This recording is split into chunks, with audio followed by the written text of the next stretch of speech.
Of thousands watching that nest live, those baby eagles. You saw the big sister who took flight.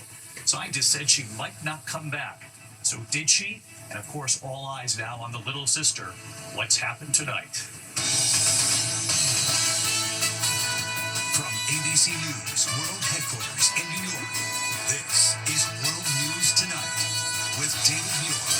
Good evening. We'll have more on this urgent manhunt for a father considered dangerous after what he's allegedly done to his family. And of course, the air quality alerts for millions of Americans at this hour, from Nebraska to the Northeast, south to Florida, the smoke from fires, and now this 2,000-mile wide Saharan dust cloud moving in over the U.S. Lee Goldberg standing by.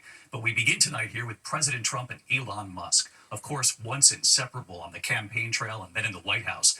Tonight, Elon Musk urging his more than 200 million followers to call members of Congress to have them, quote, kill the bill, President Trump's budget bill. In the last 24 hours, Musk saying, I can't stand it anymore, furious over the level of spending. Tonight, hear the new nonpartisan report that says this budget bill could add $2.4 trillion to the debt, and nearly 11 million Americans could lose their health insurance. Mary Bruce leading us off. He was one of President Trump's closest advisors, just last week given a golden key to the White House. But tonight, Elon Musk is urging his 220 million followers to tank the bill that defines Trump's agenda. Musk posting on X, call your senator, call your congressman. Bankrupting America is not okay. Kill the bill. I think he's flat wrong. I think he's way off on this, and I've told him as much. Today, the nonpartisan Congressional Budget Office saying the bill, which extends Trump's 2017 tax cuts and makes cuts to Medicaid, would force 11 million Americans to lose their health insurance over 10 years and add $2.4 trillion to the national debt. Musk labeling it a disgusting abomination. The president still hasn't said a word about Musk's outburst, at least not publicly. He's not delighted that Elon did a 180 on that, but look, I don't know what happened in 24 hours. Everybody can draw their own conclusions about that. Some Republicans suggest Musk may be motivated by his own self-interest. Sources telling us he's frustrated the bill cuts the electric vehicle tax credit, which benefits Tesla owners. They say he's also annoyed Trump struck deals with rival AI companies, and that Trump withdrew his choice for NASA administrator. Why do you think Elon Musk is trying to kill this bill? Well, I can't speak to, his reasons other than what he stated. But the fact is, even before Musk's campaign to kill the bill, a number of Republican senators had serious concerns of their own. Among them, Rand Paul of Kentucky. But I can't, in good conscience, give up every principle that I stand for and every principle that I was elected upon, and that's that you can't accumulate more debt. And the president just wrapping a meeting here with key Republicans. But David, tonight all eyes are on the breakdown of this relationship between Elon Musk and President Trump. Musk just posting again moments ago, railing against this bill. David. We'll continue to watch this dynamic. Mary Bruce leading us off. Thank you, Mary. Now to the air quality alerts for millions tonight across this country, from Nebraska to the Northeast, all the way down to Florida. We've already seen the smoke from the Canadian wildfires obscuring the skies over Kansas City, Missouri, now several other states. That smoke now moving east. And combine that tonight with a 2,000-mile wide cloud of Saharan dust now hitting the U.S. as well. Millions of Americans now under air quality alert. So let's get right to Chief Meteorologist Lee Goldberg from WABC here in New York, tracking it all. Hi, Lee.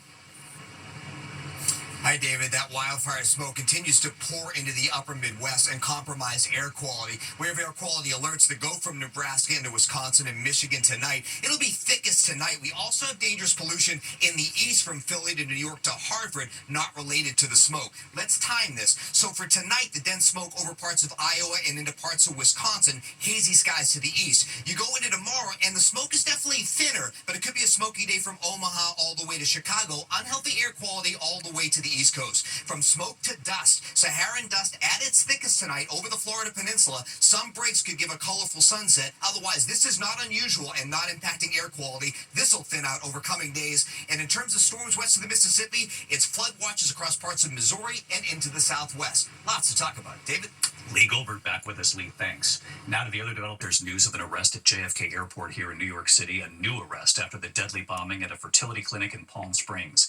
Now, this new suspect is accused of sending the suspect who bombed the clinic 180 pounds of ammonium nitrate. Tonight here, we have the new video of the moment of that blast, the image, and of course the sound right there from inside the clinic. A 25-year-old drove his car to that clinic and detonated the car bomb right in the parking lot. Pierre Thomas tonight with the arrest at JFK Airport. Tonight's stunning new video from inside the building. At the moment that powerful bomb nearly destroyed that California fertility clinic, as the FBI says the suspect killed in the blast had an accomplice. Daniel Park is accused of helping Guy Bartkus, who died in the explosion, to develop an ammonium nitrate car bomb similar in design to that used in the Oklahoma City terror attack in 1995. The FBI claims that Park sent Bartkus more than 180 pounds of ammonium nitrate and that the two experimented on the device in his garage in mid-January. We believe that Park had knowledge of how to create an amphibomb ammonium nitrate fuel oil bomb. Park was arrested at JFK International Airport Tuesday after being deported from Poland, where he had been detained at the request of the DOJ. Authorities say he fled the U.S. to Warsaw 2 days after that Palm Springs bombing, which left a debris field of more than 250 yards in diameter. You can hear the power of the explosion that also injured 4 in an exclusive new video obtained by our station KABC. David, it shows just how brave the first responders were as they rushed in to save the embryos. The FBI claims the 2 men targeted the clinic because they want the human race to become extinct. The FBI is calling them so-called nihilist extremists. David? Pierre Thomas in Washington. Pierre, thank you. Tonight, President Trump's call with Vladimir Putin today. The president now saying Putin says he will retaliate against Ukraine. Tonight, stunning new images after Ukraine's drone mission, those drones lifting up out of containers, flying to military sites deep inside Russia, setting those military jets on fire. Tonight here, what Putin is now warning, and now we learn that Pope Leo has talked with Putin too. Martha Raddatz from Poland.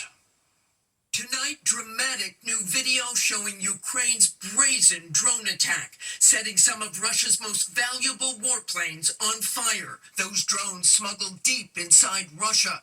Video showing one of them lifting out of its container, heading to its target. Vladimir Putin, according to President Trump, vowing retaliation after a 1-hour phone call between the leaders. President Trump posting, Putin did say, and very strongly, that he will have to respond to the recent attack, and acknowledging it was not a conversation that will lead to immediate peace. The Ukrainians sent a swarm of more than 100 drones descending on multiple airfields, crippling Moscow's nuclear-capable warplanes, setting them ablaze. New satellite images showing the destruction. Tonight, a U.S. official telling ABC News Ukraine destroyed at least 10 of the 20 Russian warplanes it targeted. That's less than half of the 41 aircraft Ukraine claims it blew up. And just 24 hours ago, Ukraine with this underwater attack, bombing the only bridge connecting Russia to occupied Crimea. And David, President Trump wasn't the only leader to speak with Putin today. The Vatican announcing tonight that Pope Leo also had a telephone call with Putin, appealing to the Russian leader to seek solutions and gestures to achieve peace, emphasizing the importance of dialogue. David? All right, Martha Raddatz from Poland tonight. Martha, thank you as always. Tonight, the U.S. Coast Guard on the scene of a cargo ship fire burning 300 miles off the coast of Alaska. The 600-foot ship carrying thousands of vehicles, including 800 electric vehicles from China to Mexico. The Coast Guard receiving a distress call last night. All 22 crew members are now off the ship. Tonight, a deadly crane collapse in Brevard County, Florida. Authorities say 2 construction workers were killed when the crane came down at the site of a new hospital on Merritt Island. OSHA investigators calling it weather-related. The National Weather Service tonight confirming 50-mile-per-hour winds at the time of the collapse. When we come back tonight, all eyes on that eagle's nest, the first sister taking flight, that big question, would she ever come back? And the big update tonight. And now, of course, the new question about the other sister. We'll take you to the nest. To the Index, former First Lady Michelle Obama tonight standing behind her oldest daughter's decision to drop her last name. Malia Obama, now beginning a film career, has decided to go by the name Malia Ann, using her middle name. That's how it appears in the credits of a short film she wrote and directed. Mrs. Obama tonight saying, it's very important for my kids to feel like they've earned what they're getting in the world, adding they want to be their own people. When we come back here tonight, those baby eagles, tens of thousands watching that nest live. Quite an update tonight. Would they ever be together again? America Strong, the baby eagles being watched by millions. One question answered, but one remains. Tonight, we promise to stay on it, the family of bald eagles in Southern California's San Bernardino Mountains. So many watching that nest cam online, seeing them hatch and grow before our eyes. The baby eaglets, sisters named Sunny and Gizmo, now as big as their parents. The nonprofit Friends of Big Bear Valley keeping us informed. Little sister Gizmo first out on that branch, flapping her wings. We remember her hovering there for just over 3 seconds, but then deciding not to fly. And then Monday, Sunny, who is 90 days old, leaving the nest. So many asking, would that older sister ever come back? And scientists warn it's possible she wouldn't. But tonight, look at this. 24 hours after she flew the coop, Sunny returned. The very next morning, right there in the branches above her little sister. Just a few hours later, Mom and Dad and little sister Gizmo together eating a fish, when from another camera you can see the older sister, Sunny, fly in again. The family looking up at her, and then Sunny flying down, joining her family for that meal. All four back together. And of course tonight, all eyes remain on that little sister, waiting for her to take flight. Well, the big sister came back, perhaps rooting on the little sister next. I'll see you tomorrow night. Good night.